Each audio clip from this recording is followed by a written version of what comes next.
Well, hello again. This is John Futural, aka John at the Movies on YouTube. Uh, it may be late February, but I'm at the Calvert Drive-In tonight. Tonight being, let me make sure about this. It's 21. Yeah, February 22nd, 2014. And I'm at a drive-in watching a movie. And this, well, right now I got coming attraction for the second feature. But earlier I did finally get to see Ride Along, the cinematic vehicle for both Ice Cube and Kevin Hart. Cube plays a cop, which is still a little hard to believe given his NWA rapping days. Let me get this solid here.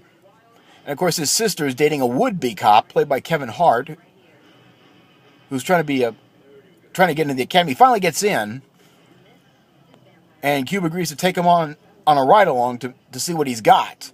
And of course, it's one of those films where they get into all sorts of little adventures, but it ends up tying into a big adventure that the main character's been working on for years, but they get it resolved in that one day. And some pretty cliched stuff, but I would say it works better as a straight cop film than it does as a comedy. Because some of Kevin Hart's stuff, it just comes off as annoying more than really funny, trying to help out and getting into more trouble, going against the basic rules, which you'd think he'd know going into trying to be a police officer. Let's see, who else was in that? See, Bruce McGill. I remember him as D-Day from Animal House, of course, playing Cube's supervisor.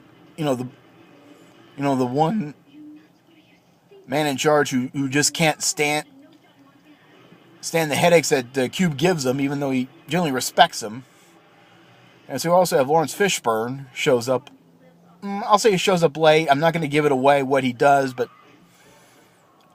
you see it and you're like, okay, that's what he does. You see his name in the credits, you didn't see him in the movie, and okay, now I get it. That's him. Like I said, I thought it worked better as just a standard cop buddy movie than it really does as a comedy. Definitely more of an action film than humor. So, all in all, pretty good time at the movies. Of course, this being the Calvert Drive-In, I also enjoyed the double cheeseburger before the show. It had been too long, and that hit the spot. The movie was pretty good, and well, I might make it to the Princess Theater in Mayfield tomorrow for Monuments Men. Been wanting to see that one, and good opportunity to catch up. So until then or whenever, this is John Futural, aka John at the Movies on YouTube. See you at the movies.